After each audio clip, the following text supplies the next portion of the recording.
Welcome to the Steel Bones podcast, episode 12 of our new series.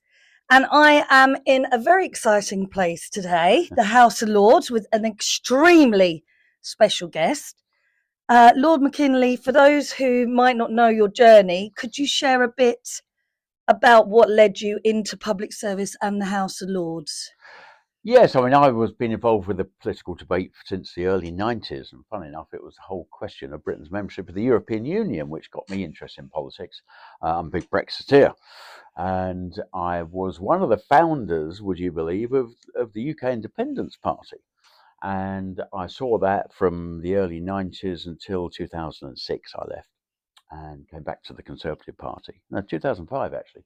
And then became a Conservative councillor on Medway Council Unitary Authority in 2007. I did that for 8 years and got adopted for the seat in South Thanet, East Kent, in 2015, where, lo and behold, heaven knows why, Nigel Farage decided to stand against me. I don't know why, being, I'm a big Brexiteer, as much of a Brexiteer as he ever was.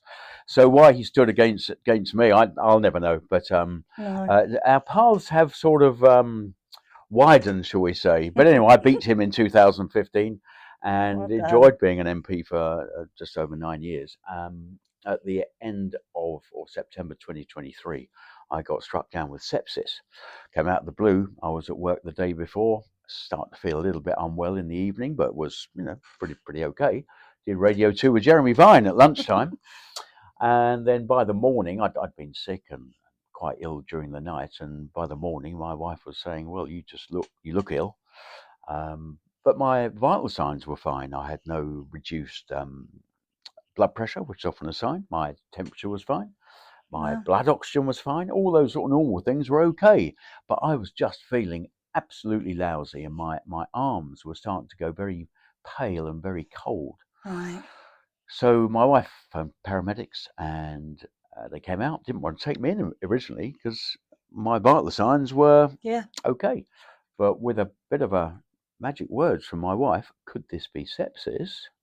They did take me in, and within half an hour I went absolutely blue, like fountain pen blue. Wow. And I'd gone into a septic shock and was put into a coma for 16 days. My goodness and me. Huge damage being done. Kidneys had stopped for a while, so I had to have dialysis. My liver was stopping. I was in a bad way. My wife was being told got about 5% chance of survival, likely to lose all your limbs, high level amputations, not the low level ones I ended up with. And there was a bit of a nudge, wink, wink, shall we let him go? And she said, no, you're not. And fought as well as she could. We've got family members who are doctors and A&E, and sort of just between us did a bit of signposting. I was merrily out of it, having wonderful dreams, courtesy of morphine and ketamine for 16 days. But no, they were fighting hard for me and encouraged the team at St Thomas's to take me, who have a bit more experience than a provincial hospital. And they took me in, and I came round. I was apparently in and out a little bit, but I don't really remember anything until getting towards the end of October, really. And by then my arms had gone black, my legs had gone black.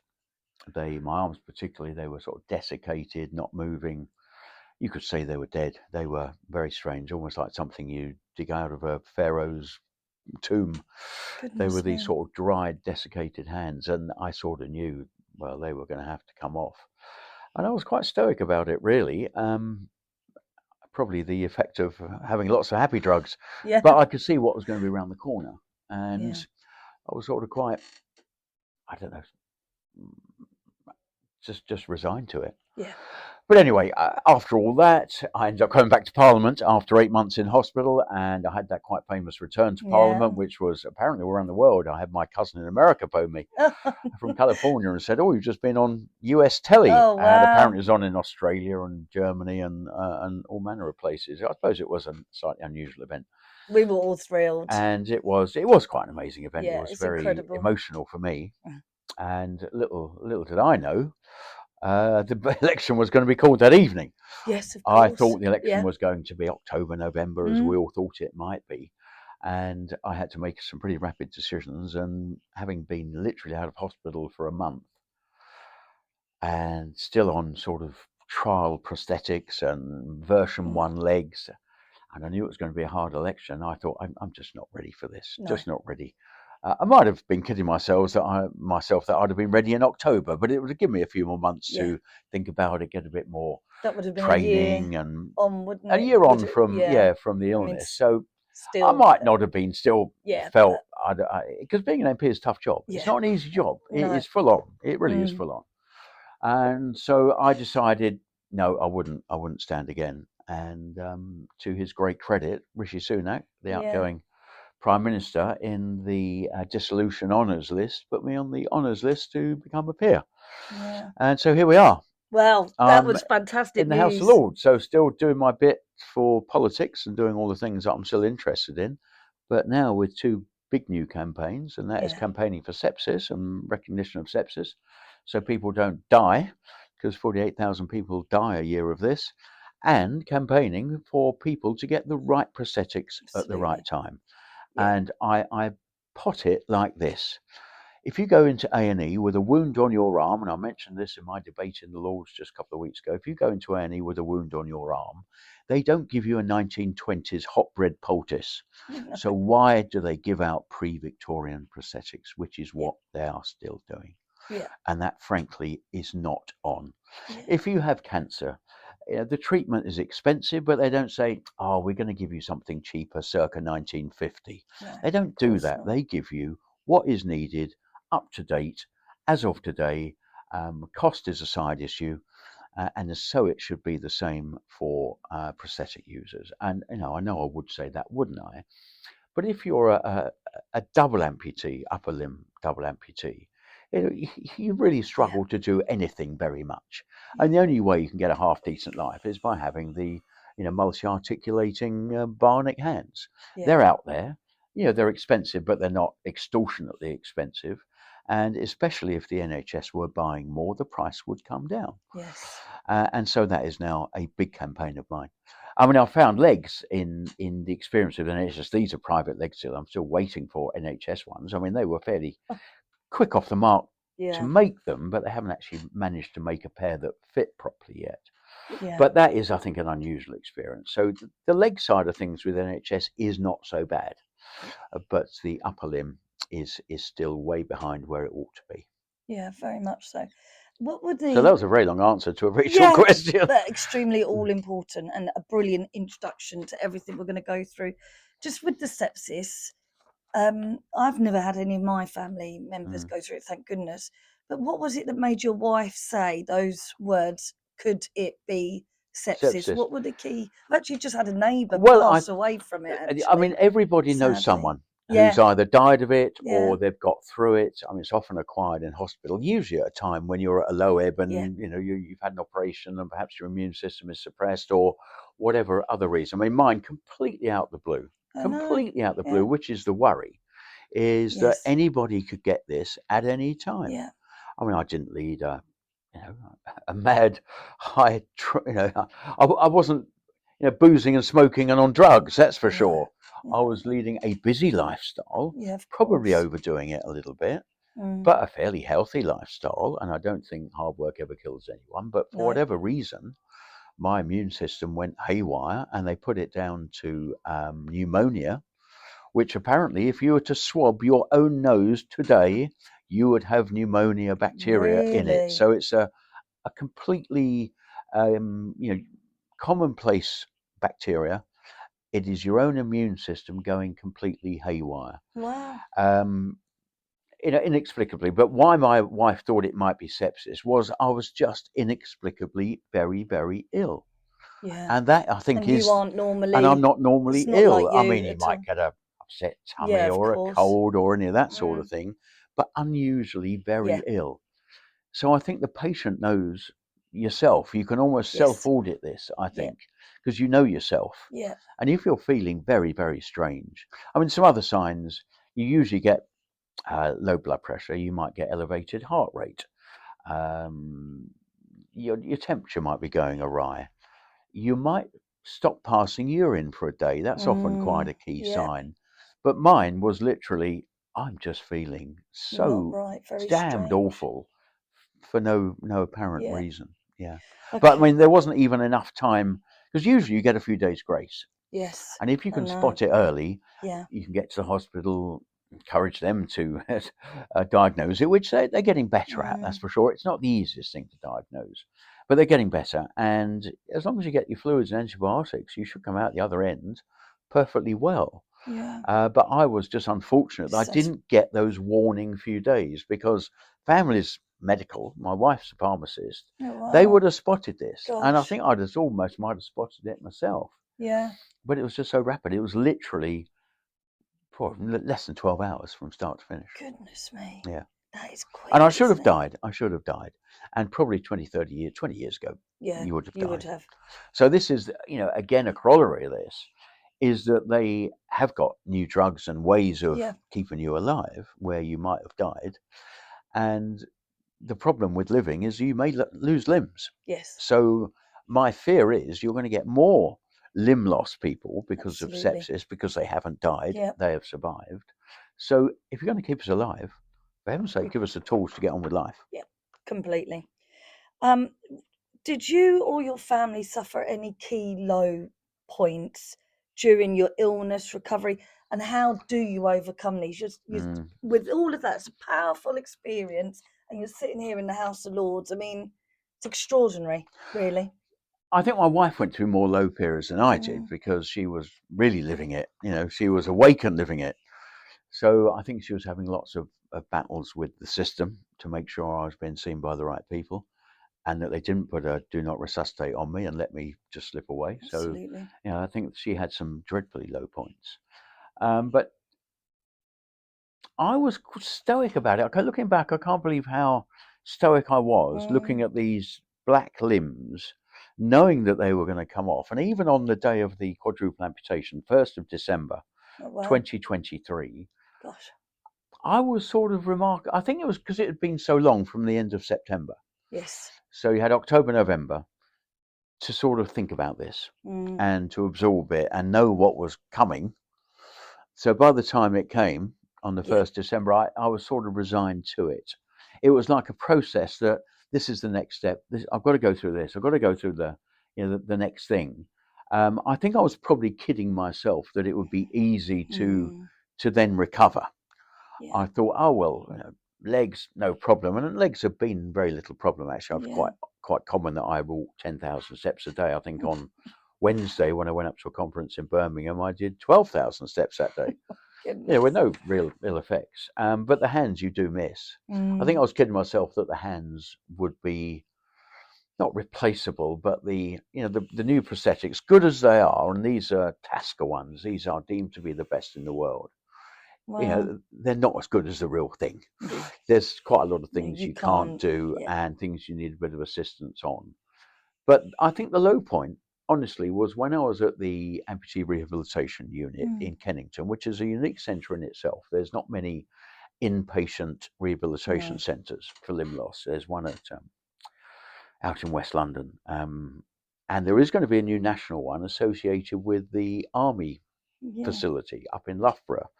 And I'm surprised we haven't heard more about that, but that should be on stream in a year or so, and hopefully that will be quite revolutionary. Yeah.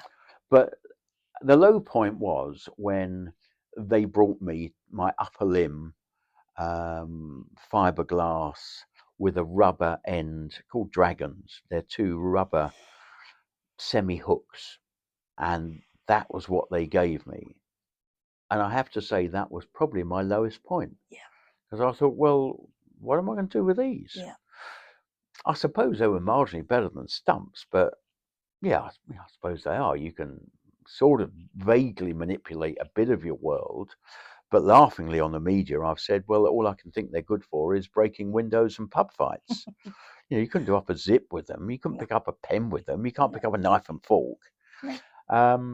So I have to say that was probably my low point, really. And that was the pinnacle of what the NHS were prepared to give you at that time. Yeah. And I thought, are we in 1925 or are we in 2023 then? No, 2024 then. Are we in 1924 or 2024? 2024, Yeah. So that was a pretty low point. But you've just got to pick yourself up, and you do realise that the following day is better than the day before. Yeah. And you know that the pathway is slower than you want it to be. Mm-hmm. And laying in a hospital for months is absolutely mind-blowingly soul Yeah, I'm destroying. sure. Going You from know, an MP career yes, as yeah. I well. mean, I was lucky it was Still- busy because I had MPs coming to visit me because I was only over the bridge, over Westminster Bridge in St Thomas's. Oh, So how lovely. I was almost sort of living the being an MP all the time, and my Just staff across the member. road. Yeah, it was great. I had a lot of people coming in, including the Rishi a couple of times, Oh, and lovely. Boris Johnson, and Oh, fabulous. yeah, they all came in. All the friends that I'd worked with for years. So I wasn't lonely in any way, No. shape, or form.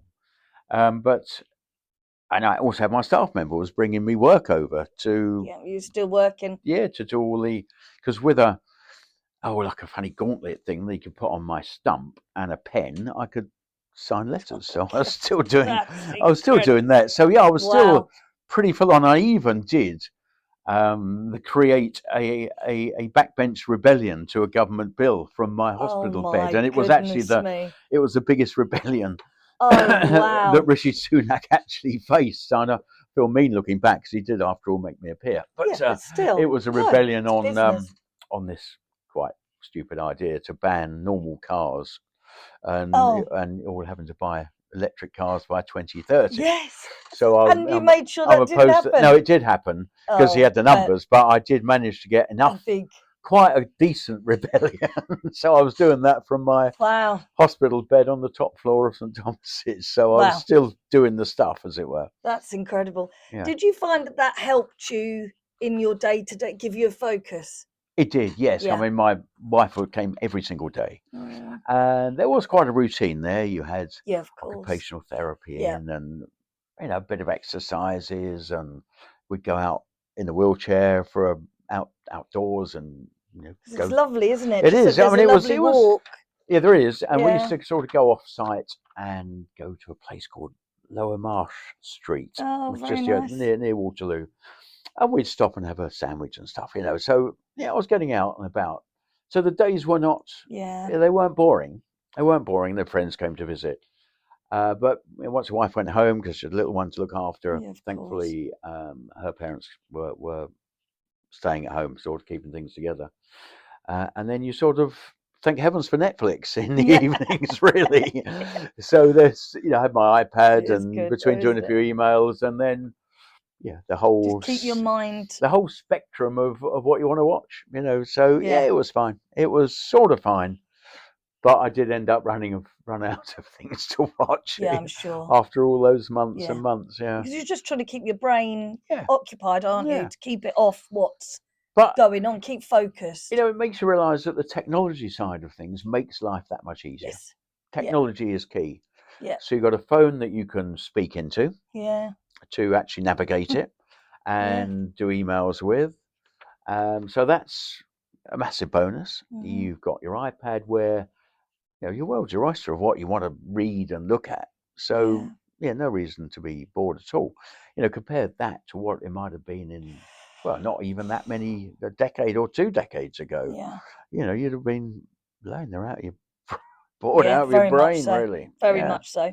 Like you said, the world is our oyster. Key. Technology is key, and that will, for everybody who needs this type of support. Not only are these hands going to get better and better over the years. Just the design of all sorts of things is going to get better. And the sad fact is, wars are a big benefit to us in a way. Dreadful for the people who lose limbs. But it makes the technology take that leap forward. Because the numbers of people who need this type of thing is overall quite small. So it's not always right at the top of the list of companies' technological advances. Yeah, that's a very good point. What advice would you give to a person who's trying to rebuild their life following limb loss? It's keep busy. Keep as busy as you can. The worst thing you can do, in my view, and I get it at the NHS clinic I go to, you get guys in, no older than me, maybe a fraction older than me. They might have lost a limb, just one limb, just lost a leg through an accident, or more likely diabetes, which is a common route. and they're still in their wheelchair after a couple of years with one leg missing. Yeah. And I say to them, for heaven's sake, all you've got is a like a flesh wound. Get out of that wheelchair. Look at me. And they look at me and they go, oh, I know I should. But get out and get hold of this life by the neck and enjoy it and do it. And I'm enjoying every day. And on your pathway to getting better, each day, is better than the day before. Yeah, it's true. You might get some ups and downs. Yeah, I've been very, very fortunate. I haven't had sort of a breakout of blisters on legs and all that sort of thing, which can hold you back for a week or so if your leg is ill-fitting. Been very lucky, and I've been pushing it really hard. Yeah, I'm sure. But yeah, generally every day is easier. And the things that you try and do one day and you struggle and you swear, the next day that just comes together that much more easily. Just keep going. Yeah. Thank you. I think all of that was really powerful. Just going a bit more onto policy and social issues. In your view, what are the biggest gaps in public policy when it comes to supporting people with limb loss or disability? Yeah, I mean, I never had an experience of any of this before. Like most people Yeah, of don't. course. You'd look at someone in the street now looking like me, and you go, "Well, oh, poor thing. Look at the state they're in." I have a problem where people give up. I really have a problem with that. Yeah. Where even if they've got the most minor disability, the system will let you give up if you want to give up. I know it's not going to be a king's ransom, but between PIP and universal credit and all of that going on, you can survive. Yeah. You can sort of get by. But I don't think it'll be doing your mental health any good. No. Not at all. Because this is, losing a limb unexpectedly. I mean, very different, I suppose, if you're born without certain limbs. I think that becomes the new norm and that is you. But if you unexpectedly lose them, you can very easily go into a mental health black hole. I'm sure you could. And that is why I'm campaigning hard for people to get the right prosthetics. Because if you're left in a chair or with limbs that don't fit or limbs you can't do much with, we've got active brains and we're meant to be stimulated. And to take that life stimulation out of the equation is a bad thing to do. So you've got to have a lot of self-discipline. The system won't always look after you. There is not enough people. There's just there will never be a perfect system. No. I mean, it's far from imperfect now. It's very imperfect. And I'm trying to make it a little bit better. But the most powerful thing in your rehabilitation is you. And you've got to keep really positive. Enjoy the things that you always enjoyed. I mean, if you enjoyed going down the pub for a drink, for heaven's sake, go down the pub for a drink. If you enjoyed going to the cinema, theatre, museums, whatever you enjoy doing, make sure you go and do it. Because there is a lot more help for disability than there ever was. Yeah. Whether that is negotiating the tube system. I come here on public transport every day. I can do steps. Fortunately, I can do steps, but steps are a risk. I avoid them if I can. Yeah, of so if there's a lift, I'll use it. I mean, that's my general policy. Yeah. And the route I come in is via Victoria. There is one little flight of steps. You can do a lift, but if you do the lift, you end up walking, I think it must be about a quarter of a mile underground. So I tend to do this one flight of steps to save the quarter of a mile walking. But the rest of the way through to Parliament and to my office is via lifts and flats, and I can get here, without really going on any steps at all. Wow. And even though this is a very old palace and probably not built with disability in mind, it is navigable by people with disabilities. Yeah. Again, you might have to go a slightly longer route if you want to avoid a flight of stairs, but you can get to every part of it. And you do find, whether it's restaurants, whether it's theatres, everywhere is much better set up for disability care. And I suppose that's on the back of the Disability Discrimination Act of whenever it was, which I think is difficult for some places to cater for. And I really do appreciate that. I'm not one of these activists that say, I'm disabled now and I expect you to have your 19th century restaurant able to cater for me. No, I don't expect that. No. And some places just can't do it. Yeah. So let's be nice to them as well, because I'm sure they'd like to, Yes. but some places you just can't. Yeah. And you just have to decide to go somewhere that is probably a little bit easier for you. Yeah. So yeah, don't get too indignant and too annoyed Yeah. if everywhere can't do I think that's everything that good you want them advice. to do. Yeah. Hearing you talk about the campaigning that you're doing, Mm. everyone is thrilled in the amputee community to hear your voice speak about issues that they have been concerned about for years and years. What can the average Joe out there who uses prosthetics do to support your campaigning? Should they share your debate, obviously on social media? Is there write to their MPs? What would you advise them to do? Ooh. Yes, of course. I've been given a unique voice that I can get things through to the Secretary of State. I can have debates in the Lords. I can get in the media. I am of some interest because I've been blessed with being made a peer of the realm. So that's good. But what people can do, if they've got serious problems, I mean, I can't actually do things for them, but I'd like to know if they've got problems so I can get a spread of what is going wrong. Idea. Yeah. So I'm very happy to hear from people. Yeah. But yeah, writing to your MP is, if they're a good MP, should be a valid thing to do. Yeah. If they're having a problem with their local clinic, whether that is still NHS run or it's outsourced, which many are, you've got Opcare and Steeper generally, and I think Blatchford still do a couple. And there's some that are still purely NHS run, which is the Medway one that I go to. But if you're having problems, write to your MP. I mean, that is what they're there for. It's what I used to do.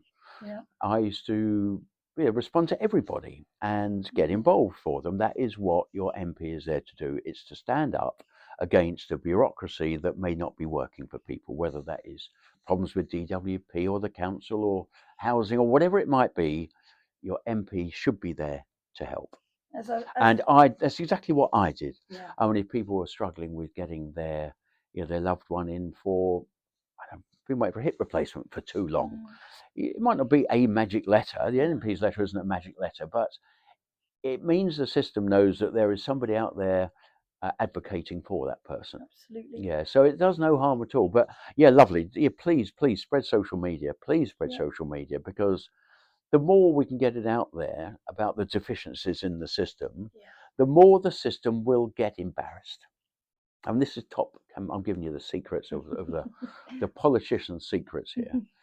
There is nothing an establishment hates more than being criticised, and criticised publicly. I used to get people come see me as an MP and say, I want to go to the press about this. I say, do you know what? That's the best thing you can do. Because if you criticise the council or the NHS or whatever other national body or the HMRC, whatever one you're having problems with, embarrass them. They hate a Daily Mail story. That's what they really hate. And if you do get that very critical Daily Mail story, hey presto, you will see a minister will go, oh, my government's getting criticism. It's my department. Let's do something about it. Get on with it, yeah. And that's how it works. Yeah. And I heard, talk about good MPs, I heard that you used to, even when you're in hospital, you saw every single letter that went out, response that went out to. Yeah, we at Steel Bones, we write to a number of MPs, and a number of them come back to us very promptly. But you can, people are very, very busy, obviously, but it makes such a difference to the outcome when they respond. So yeah, I mean, we MPs haven't got a total magic wand. No, they haven't at all. And people think that MPs do have a magic wand. No, they don't. But if you are struggling with something, it will do no harm. No, absolutely. And the response, I think, to people who often feel they're not being heard is huge. So yeah, thank you for all of that. Okay, what role should government and charities be playing together in closing those gaps?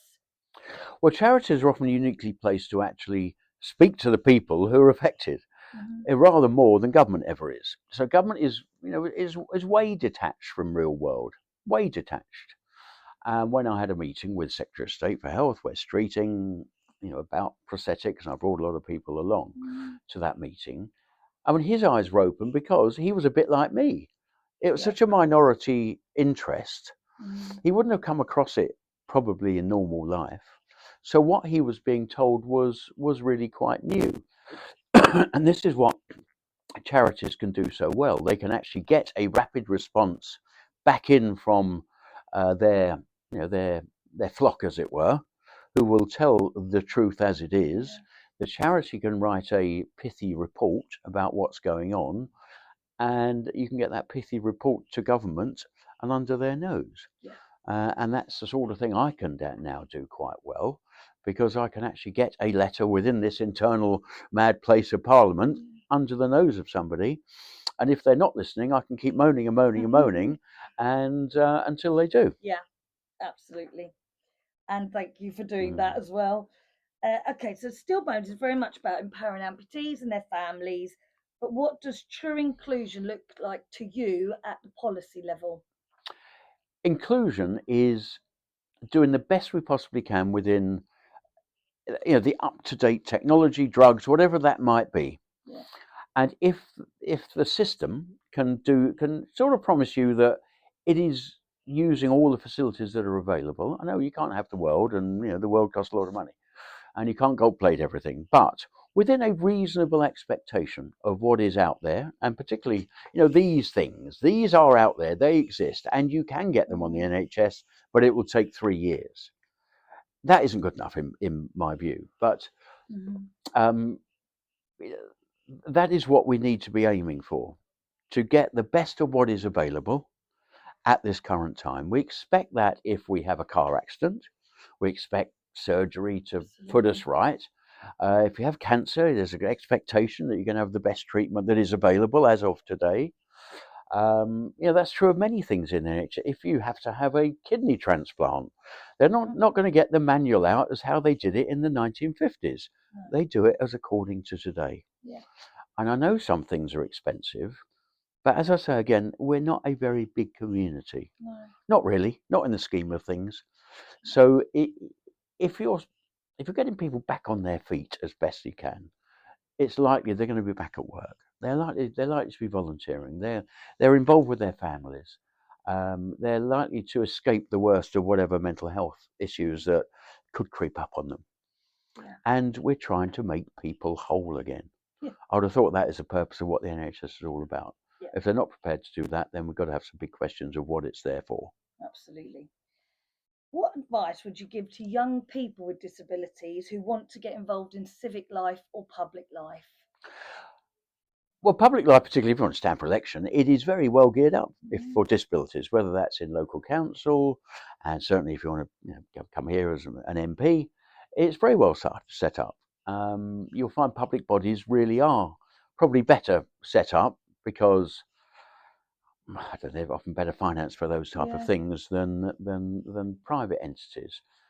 But I don't think if you're young and disabled, the sky should be your limit, really. It is. It really should be. There's no way you might not be able to get up to the slopes of Everest, but then saying that, there is a double amputee I know who has done exactly that. A Nepalese guy has actually done it. So even that, there is sort of no limit, but there are no barriers, not really anymore. There might be some perceptions that still need some changing, but in terms of real barriers to the workplace and all that, it's gone. We're in a far better place now than we ever were, and it's funny. It makes you wonder when people's awareness turns on, because obviously, as I walk by, people have a little look. I think it's about age 3 when children go, that doesn't look quite right. Age 2, they're not. I don't think they've quite got what normal means. But by age 3, they know what normal looks like, and they know I'm not quite. No, exactly. So age 3 seems to be the I know some the turning point. I know some amputees who say they've been bitten by a shark or. Oh, I see. Have you said anything like that? No. I usually sometimes do my hands on them, and they which they quite enjoy. Yeah, I'm sure, and the magic of them as well. Wonderful. What is one change you'd like to see in the next 5 years that will significantly improve life for people with disabilities in the UK? I think, is perhaps asking them what they want. I think might be a way forward. Yeah. I mean, I'm sorry to say, some of the professionals I've seen, Mm-hmm. they want to give you what they think they want Yeah. you to have. So that would be a very nice step Yeah, change. I think so. Perhaps asking people, because we're all far more versed Yeah. on what is out there. Absolutely. Let me give you one example. I mean, this thing, this is it's a little payment thing. Oh, It's called a K-Pay, all right. and you can tap that on the machines to pay. So instead of me having to get in my wallet and Oh, try, fantastic. or certainly can't get a wallet out and a card, but getting your phone out and getting that touch thing, which is, all a bit of a palaver for me. That has made life so easy. On the underground, just Yeah, all of those sort of things. yeah, Buying a cup of coffee, yeah, away you go. yeah. The clinic I go to, they haven't recommended one of those. And this is what they do. Yeah. This is what they do for a living. This is what occupational therapy should be saying. Do you know what? I think there's something out there that would be good for you. Have you thought about one of these magic locks on your front door that's got a tag? All these things are available. Yeah. But you have to almost signpost yourself to these. Yes. I mean, that's the brilliance of Mr. Google. You can sort of do all this research, which you wouldn't have known years ago, and you find technology is actually within reach in terms of what they cost. It's getting a bit cheaper. Yeah.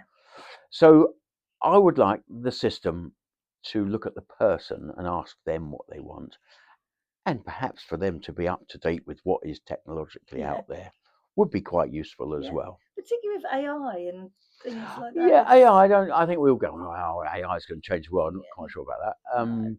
But you will have things like hands in the future. Will have some sort of AI learning in there. Yeah.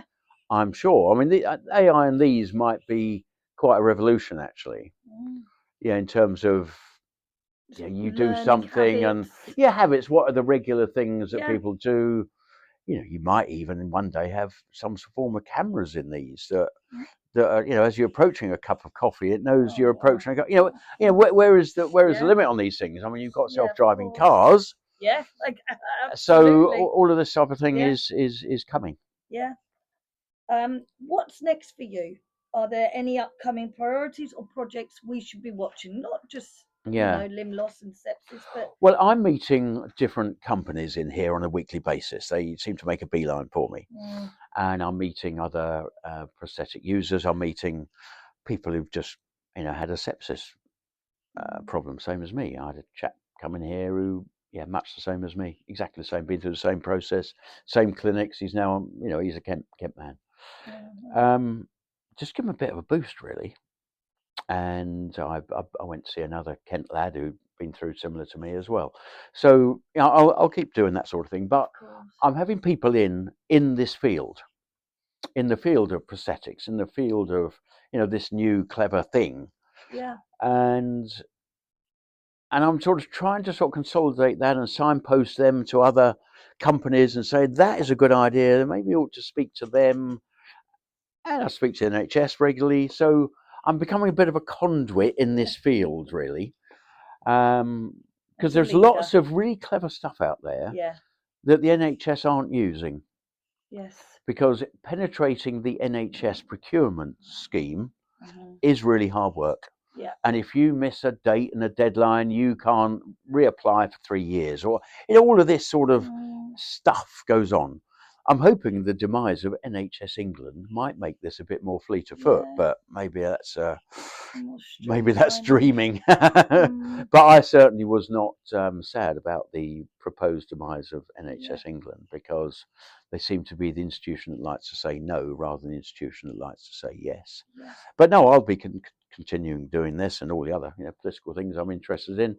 This is just an addition to all those other things I would want to do in politics anyway. I'm a chartered accountant in normal life and still in practice, so I always have lots to say about finance bills and the economy of this country and all that type of thing that you'd expect a busy lord to be doing. Yeah. And you just literally went and voted. Yes, indeed. We had to just pause, which I've often seen that. Yes, on the data bill. So this was an amendment which much of the sort of musicians have been hoping for, because they're concerned about the rise of AI and copyright and all that.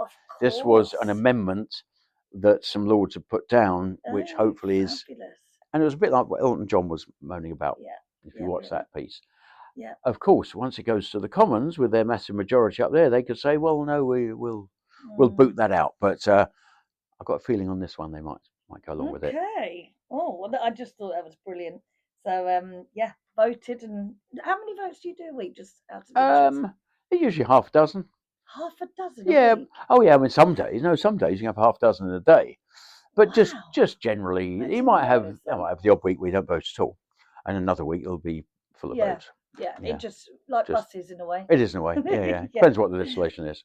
The final question, Lord Mackinlay, and then I'll leave you to get on with your very lordship busy life. If you could send one message to the Stillbones community, what would it be? It would be keep busy, keep fighting, because you're not alone. There are a lot of people fighting for you, but you can all do your little bit. I mean, almost like what's the Lilliputson's what was his name? The giant. The giant, wasn't it? Whatever it was. The oh my goodness. I can't remember what his name was either. Can't. But all the little ones managed to hold this beast down. Yeah. And together we can do that, and we can get a better outcome. Yeah. But it is in your hands to keep doing stuff for yourself as much as you can, because the system won't do everything for you. No. It really won't. No. Yeah. And I remember earlier you said your most powerful person in your recovery is you. Yeah, absolutely. Gulliver is who we're after. Gulliver, isn't it? That's it. Of course it is. No, the most powerful person is you. Your brain is the most powerful thing. And we can all do our own little bit. We can all do your bit. Yeah. Thank you so much. I mean, swear a lot. I do. Yeah, why not? But you get there in the end. Yeah, you get there in the end. Thank you so much for being a guest for a very, very special podcast. On behalf of the amputee community and certainly Stillbones people, thank you for all you're doing to raise awareness. No, you're very welcome. Thank you so much. All right. We are Stillbones, a charity serving the limb difference community in the UK. Our mission is to empower amputees and their families to live life to the fullest. It is completely free to join us, and you can register at stillbone.co.uk at the big blue button, register at the bottom, and you can also ring us on 03333 606 930. We hope you enjoy listening to the podcast today, and we look forward to speaking to you soon.